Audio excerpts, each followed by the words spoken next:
When I walked across that graduation stage, the applause was deafening, but when I looked into the crowd, my parents' faces weren't proud. They were pale. Because at that moment, they finally realized what they'd done. They had paid for my sister's college, but not mine. And now, they were watching me stand where they never believed I could. Without their help, without their support, and without a single ounce of regret. That day wasn't just my graduation. It was my quiet revenge. Set up, my name's Lena Parker. I'm 24 years old. And for most of my life, I've been the afterthought daughter.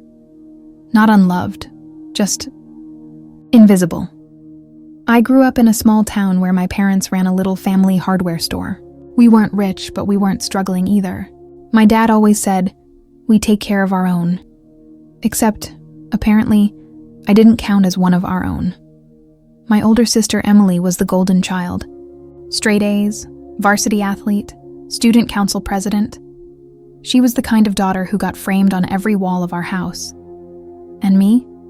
I was the quiet one, the good helper. The one who stayed behind to close the store while everyone else went to Emily's games. If I got a 95 on a test, my mom would say, "That's great, honey. Emily got 100 last year, remember?" I used to think they didn't mean it to hurt, but over time, those tiny cuts became scars I carried everywhere. The college talk. When I was in my senior year of high school, the college letters started coming in. I remember the night Emily got her acceptance to her dream university. There were tears, hugs, champagne, even a surprise cake that said, "Our star." When I got my own letter 6 months later, from a good state university, I ran to the kitchen, heart pounding.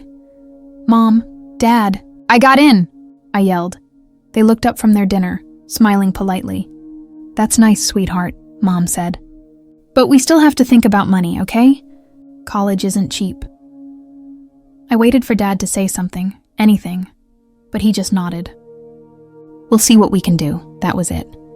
No hugs, no cake, no celebration. A week later, I overheard them talking in the living room. "Dad, Emily's tuition's already a lot. Deb, we can't afford both. Mom, Lena's smart. She can get loans or something." And then the part that burned the deepest. Mom sighed and said, "She's resilient. She'll figure it out." They didn't say it with cruelty. They said it with confidence. They believed I didn't need them. And in that one conversation, my path was decided, alone. While Emily packed for college, new laptop, dorm decor, everything paid for, I started working double shifts at the diner downtown. Morning classes, evening shifts, no sleep, no safety net. My friends went home to warm meals. I went home to microwaved leftovers and unpaid bills. Some nights, I'd walk past my parents' house after closing, the lights glowing through the windows. I could see them laughing with Emily on video calls, her college banner in the background. They looked so proud. And I told myself, one day, they'll see me too. But years passed, and every call felt like an obligation. "Doing okay, sweetheart? Still studying? Good. Keep at it." They never visited, never asked if I needed help. Never once said they were proud. The breaking point, it was my junior year when the first real crack appeared. Emily called me one night in tears. She'd lost her internship, was behind on rent. I lent her money I didn't have, $400. When I told Mom, she said, "You did the right thing, honey. Family helps family." Funny, I thought. That rule only worked one way. 2 months later, my car broke down. I called Dad. "Hey, can you help me out? Just for repairs. I can pay you back next month," he sighed. "Lena, we're still helping Emily. You know how it is." I knew exactly how it was. I was the backup plan. The invisible helper. The one they assumed would figure it out. That night, sitting on the curb outside my broken-down car, I cried until I couldn't breathe. Not because I was broke, but because I finally realized they would never see me. Not unless I made them, so I decided to make them. I started saving every cent I could. No nights out, no vacations, no new clothes. Just work, study, repeat. When people partied, I took extra shifts. When people rested, I learned new skills online. And when people doubted me, I let it fuel me. By senior year, I had a 4.0 GPA, 3 scholarships, and an offer for a full-time position at a tech company after graduation. My parents didn't know any of that. They rarely asked, and I stopped volunteering. But I had a plan. When graduation season came, I sent out invitations to my friends, professors, and yes, my family. I didn't expect them to come, but they did. Mom texted me, "We wouldn't miss it, sweetheart. We're so proud of you and Emily both." That message almost made me laugh. Proud? They didn't even know where I was working, but fine. Let them come. Let them see. The night before graduation, I barely slept. Not from nerves, from reflection. 4 years of scraping by, of fighting to prove my worth, all leading up to this one moment. I looked at the cap and gown hanging by the door. No one had bought it for me. I'd paid for it with tips and overtime. That robe wasn't just fabric. It was proof. I wrote my graduation speech that night, not out of bitterness, but out of quiet strength. It wasn't revenge I wanted. It was recognition. The morning sun felt warm against my skin as I walked onto the field. Rows of chairs, cameras flashing, proud parents waving. I spotted them in the crowd. My mom, dad, and Emily.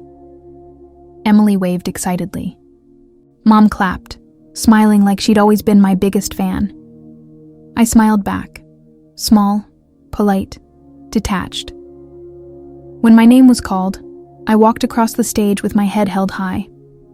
No trembling, no hesitation. Lena Parker, summa cum laude, recipient of the Dean's Award for Academic Excellence. The crowd cheered. Cameras clicked. And then, I saw it. Mom's face went still. Dad's jaw dropped. Emily blinked like she couldn't process it, because they hadn't known. They hadn't known I'd won the highest honor in my department. They hadn't known I'd paid for college entirely on my own. They hadn't known I was graduating with distinction, debt-free. For the first time in my life, I saw it in their faces, realization, guilt, pride tangled with shame. They weren't proud of what they'd done. They were shocked by what I'd become. They waited for me outside, holding flowers, awkward, uncertain. Mom hugged me first. "We had no idea, sweetheart," she whispered. You did all this yourself?" I nodded. "Yeah, I figured it out." Dad cleared his throat. "We should have helped more." I didn't realize. I looked at them. Really looked. For years I'd wanted this moment. Their recognition, their apology. But standing there in my cap and gown, I realized I didn't need it anymore. "I know," I said softly. "But it's okay. I learned I could do it on my own." Their eyes shimmered with tears. Not the happy kind. The regretful kind. And that was enough. That night, I sat alone in my apartment, diploma on the table, cap beside me. The phone buzzed. A message from Mom. "We're so proud of you, Lena. You've become someone incredible. We're sorry we didn't see it sooner," I didn't reply. Not because I was angry, but because I'd already forgiven them. The revenge wasn't in payback. It was in peace. They had underestimated me my whole life. And the moment they saw who I really was, it changed everything.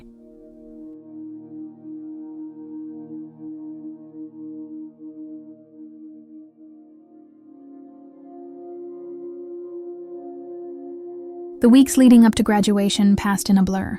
I barely slept, balancing my job and last exams, but every sleepless night felt worth it.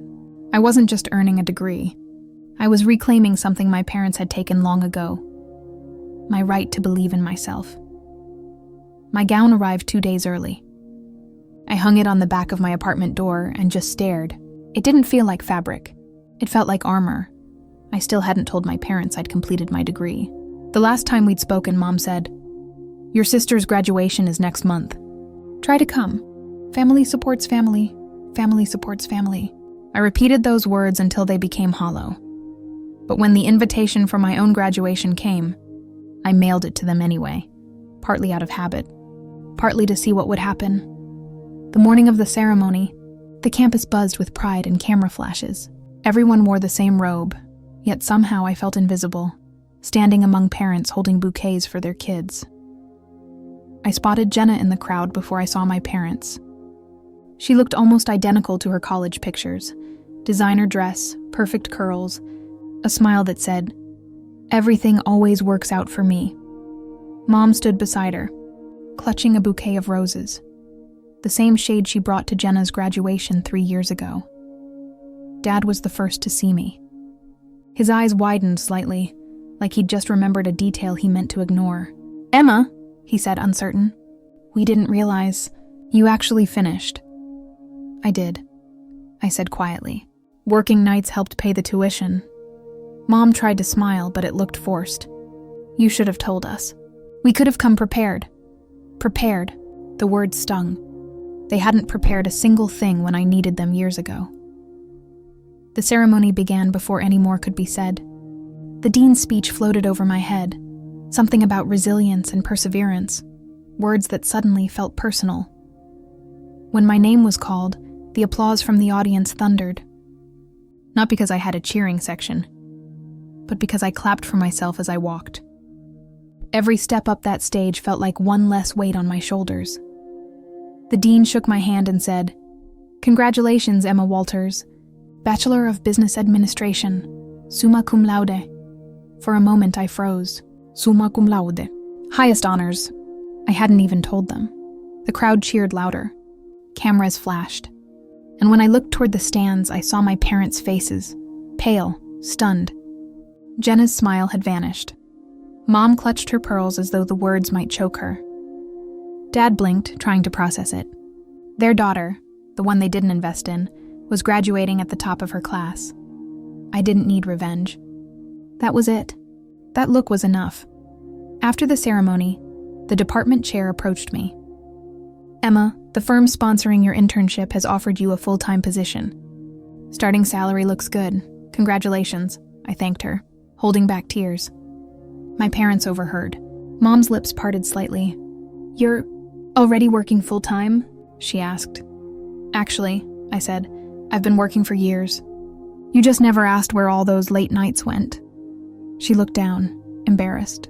Dad mumbled something about proud of you, but the words felt too late, like mail that arrived years after you moved away. We took photos together anyway, because I didn't want to erase them. I just wanted to move on. Jenna stood next to me stiffly, her perfect smile cracking around the edges. "You really didn't tell anyone?" she asked. I smiled. Sometimes the best stories are the ones no one expects. That night, I hosted a small dinner at a cafe near campus. My friends, the ones who lent me notes, shared meals, and cheered when I passed finals, filled the room with laughter. Halfway through dessert, I noticed my parents quietly walk in. They hesitated at the door. Mom approached and placed an envelope on the table. "For you," she said softly. "A graduation gift." Inside was a check, not huge but symbolic.